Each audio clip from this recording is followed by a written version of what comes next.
सभी भाई लोगों को नमस्कार। मैं Ajit Yadav UPP legal team से। साथियों, आज 12 तारीख है, दिन शुक्रवार 12 फरवरी।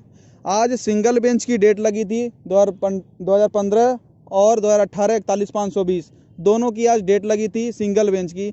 सिंगल बेंच का अपना जो लास्ट जो बहुत ही अच्छा जो ऑर्डर हुआ था वो 4 मार्च को हुआ था, और जो बहुत ही अच्छी जो बहस हुई थी वो 4 मार्च 2020 को हुई थी, लगभग आज से 11 महीने के आसपास पहले।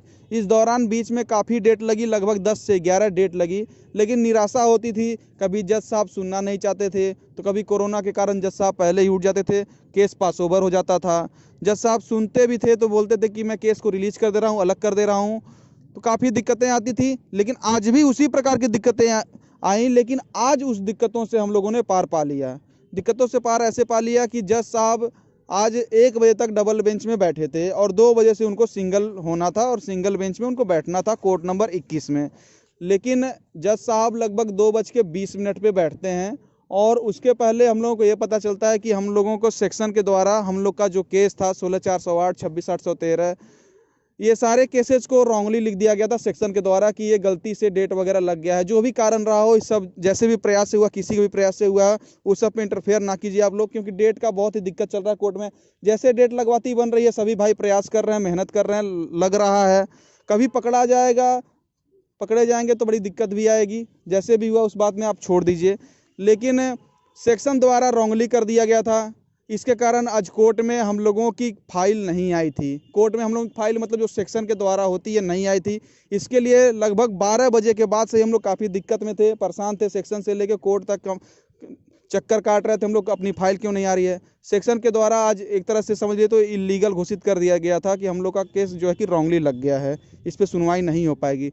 लेकिन कोशिश किया गया, सभी सीनियर्स को खड़ा किया गया, किसी के तरफ से भी कोई कमी नहीं रही। सबके अधिवक्ता मौजूद रहे, कोई भी ये नहीं कह सकता कि हमारे अधिवक्ता नहीं रहे, और कोई भी ये नहीं कह सकता कि कोई प्रयास नहीं किया। सब ने प्रयास किया। कोर्ट में अशोक खरे, HN सिंह, ओझा जी, अनूप त्रिवेदी, सीमान सिंह, सिद्दीकी जी, प्रशांत भैया, तरुण भैया, सभी लोग कोर्ट में मौजूद थे। और उसी की बदौलत आज जो अपना सिंगल बेंच का केस था, बहस तो नहीं हुई, लेकिन जज साहब आज एग्री हो गया, चलिए इस केस को मैं ही सुनूंगा, चलिए इस केस को मैं ही सुनूंगा, इस केस को मैं नहीं छोड़ूंगा। क्योंकि वो छोड़ना इसलिए चाहते थे क्योंकि 1-2 बजे के बाद शुक्रवार को सिंगल में बैठते थे, और सिर्फ एक केस था, बंच मैटर था, जिसके कारण जज साहब को सिंगल बैठना पड़ रहा था। और इसके कारण काफ़ी और केसेस जो डबल बेंच के हुआ करते थे वो नहीं सुन पाते थे। तो यही कहते थे कि इस एक केस के कारण जो है कि मेरा काफ़ी समय जाता है, इस केस को रिलीज कर दीजिए, और जो है कि फिर आगे कोई और जज देख लेगा, मैं इससे थोड़ा मुक्ति पाना चाहता हूं। लेकिन वहाँ पे सभी सीनियर्स, अपने खरे साहब, बाकी अन्य सभी लोग उठे वहाँ पे, बोले माय लॉर्ड, आप लोगों ने आपने इतना अच्छा ऑर्डर किया है, इस केस को बारीकी से आपने समझा है, मामला लास्ट पे था, सिर्फ ऑर्डर करना बाकी रह गया था, इसे आप रिलीज ना कीजिए। लड़के परेशान हैं, बेरोजगार हैं, आपने इस केस को मजबूत किया है और आपने सुना है अच्छे से, इस केस की बारीकी को आप जान रहे हैं, तो कृपया इसे अलग ना कीजिए। तो जज साहब थोड़ा टसमस हो रहे थे, लेकिन सभी सीनियर्स के दम खम से जो है कि फिर जज साहब बोले, चलिए ठीक है, इस केस को हम सुनते हैं, जो होगा आगे जो है कि जैसा होगा सबके सामने होगा। लेकिन कोई भी पीछे नहीं हटने वाला है, आप लोग भी नहीं पीछे हटने वाले हैं, और बाकी जो है विरोधी वो भी पीछे नहीं हटने वाले हैं। तो आप लोग अपनी तैयारी करके जो है कि 26 तारीख को आइए, 26 फरवरी, और आज है 12 फरवरी। तो 26 फरवरी को आप लोग अपनी तैयारी करके आइए। बाकी रिटर्न में सबमिशन मांगा गया है सभी, लगभग सभी रिटों पर, कि आपकी मूल मांग क्या है, आपकी मूल समस्या क्या है, मूल किस कारण से आप बाहर हुए हैं, जो भी है आपके केस के रिगार्डिंग अपना रिटर्न सबमिशन, शॉर्ट में हो चाहे लॉन्ग कट में हो, मूल मांग जो है कि अपना रिटर्न सबमिशन में आप लोग करके कोर्ट में पेश कीजिए और सरकार को भेजिए, और सरकार अपने तरफ से भी जो लगाना लगाए। 26 तारीख को सभी सीनियर जूनियर एडवोकेट सभी लोग मौजूद रहें। 26 तारीख को इस केस को डिसाइड किया जाएगा।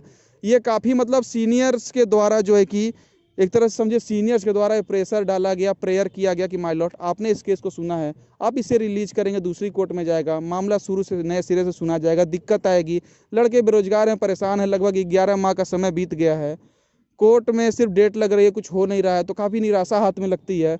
एक तरह से समझिए तो एक इमोशनल सा माहौल हो गया था कोर्ट में, जिसके कारण फिर जज साहब एग्री हो गए कि चलिए इस केस को हम सुनते हैं और 26 तारीख को डबल एजी वगैरह सबको नोटिस भेज दिया जाए कि 26 तारीख को सभी लोग प्रेजेंट हो जाएं और वहाँ पर जो है कि मामला 26 तारीख को फाइनल हियरिंग के लिए डिसाइड किया जाए। तो 26 फरवरी लगी है। उसी दिन हमें नहीं लगता कि अब इससे आगे कोई डेट लगने वाली है सिंगल बेंच में। अब कोई अगर बदकिस्मती होगी, अपना दुर्भाग्य होगा तो ही आगे डेट लगेगी, क्योंकि आज कोर्ट में काफ़ी सकारात्मक बात हुई है, काफ़ी सकारात्मक बात हुई है। काफ़ी और भी बातें थी जो रॉन्गली कनेक्ट होके आ गया था अपना, या चाहे जैसे भी रॉन्गली डेट लग गया था, मतलब सेक्शन वगैरह से जैसे भी जो लगा था, क्योंकि अपना केस पिछली बार पास ओवर हुआ था तो दिक्कत काफ़ी ज़्यादा थी डेट का। जैसे भी लगा, इस समस्या छोड़िए, लगा था डेट, इसी कारण आज बहस हुई। आर्डर मुश्किल है थोड़ा सा अपलोड हो पाना, यही आर्डर अगर अपलोड होगा तो होगा कि 26 तारीख को इस केस को सुना जाएगा और सब रिटन सबमिशन में जो है कि आप लोग अपना मूल समस्या देना है कोर्ट में, यही बात है। अब बाकी अब जो भी है भैया, अपना दमखम 26 फरवरी को दमखम अपना सिंगल बेंच पे लगा देना है और 1 मार्च को भी लगाना है डबल बेंच पे, ये भी जान लीजिए। लेकिन 1 मार्च से पहले 26 फरवरी है। सब चीज़ अच्छा रहा तो सिंगल बेंच से एक आदेश ले लिया जाएगा, क्योंकि देखिए किसी के बनाए हुए मिसाल पे चलने से बढ़िया है हम लोग खुद अपना एक सिंगल बेंच से एक अपना मिसाल बना लें, एक अपना सिंगल बेंच से खुद अपना एक मिसाल बना के चलें। किसी के मिसाल पे चला जाएगा तो फिर वो कारगर नहीं होगा। इसलिए अपने पास सिंगल बेंच में एक मौका है खाली सीटों को भरने के लिए, नोट ज्वाइनिंग के लिए, कि एक आर्डर करा लिया जाए। जज साहब एग्री हैं, 26 तारीख को एकदम सुना जाएगा केस, क्योंकि जज साहब पूरी तरह से रिलीज करना चाहते थे। यहाँ तक कि वो ये भी बात बोल दिए थे कि हमें इस केस से मुक्ति दिया जाए। लेकिन ये सब जो भी बात था वहाँ पे सीनियर्स वगैरह अपनी बात रखें कि माय लॉर्ड आपने इतना अच्छा ऑर्डर किया है, आप इस केस को बारीकी से समझे हो, सुने हो, तो आप इस केस को ना छोड़िए। अन्य कोर्ट में जाएगा, लड़के परेशान होंगे, कोर्ट की प्रक्रिया लंबी है, जूझते रह जाएंगे। लगभग 2 साल 1.5 साल के आसपास का समय हो गया है कोर्ट में घूमते हुए। 11 माह का समय जो है कि कोरोना ने बर्बाद कर दिया। तो ऐसा ना करिए कि अभ्यर्थी दोबारा इधर उधर दर दर भटकें। तो इस सब चीज़ों को जज साहब समझें और खरे साहब बाकी और सभी सीनियर अधिवक्ताओं के दमखम से जो है कि आज जज साहब एग्री हो गए। चलिए 26 तारीख को इसको सुनते हैं और मैटर को डिसाइड करते हैं, यही है। तो 26 फरवरी को फाइनल होने के लिए लगा है, इसमें कोई इफ बट अब नहीं होने वाला है। जीतेंगे, एकदम निश्चिंत रहिए, आप लोग जीतेंगे। 26 फरवरी है, ठीक है भैया, धन्यवाद। क्योंकि इससे काफ़ी ज़्यादा और भी इंटरनल बातें हुई हैं, लेकिन नहीं शेयर किया जा सकता, नहीं शेयर करेंगे। काफ़ी चीज़ें हैं, क्योंकि देखिए कोर्ट में क्या हो रहा है, अंदर क्या हो रहा है, सारी चीज़ें ओपनली नहीं बताया जा सकता। जज ने क्या बोला, वकील ने क्या बोला, कोई बातें हंसी मजाक भी हो जाती हैं, वो सारी चीज़ें हम लोगों को आपको ग्रुप में बता दें तो ये कोर्ट के मर्यादा के खिलाफ होगा। इस चीज़ को आप समझिएगा कि हम खुल के कोई चीज़ पूरी तरह से कोर्ट की बहस या वहाँ की जो भी मर्यादा पूर्वक बात जो थी उसको हम शेयर करें तो ये ठीक नहीं होगा। ठीक है भैया, धन्यवाद, नमस्कार। फिर जैसा होगा ग्रुप में आप लोगों को मैसेज वगैरह के द्वारा फिर आप लोगों को बता दिया जाएगा। अगली जो सिंगल बेंच की डेट लगी है वो 26 फरवरी लगी है और डबल बेंच की जो डेट लगी है वो 1 मार्च लगी है। लगातार समझिए तो 3 दिन लगातार, अपना एक तरह से समझिए तो 3 दिन के अंदर 2 डेटें लगी रहेंगी, एक सिंगल बेंच की, एक डबल बेंच की। सिंगल बेंच की 26 फरवरी और डबल बेंच की 1 मार्च। ठीक है भैया, धन्यवाद।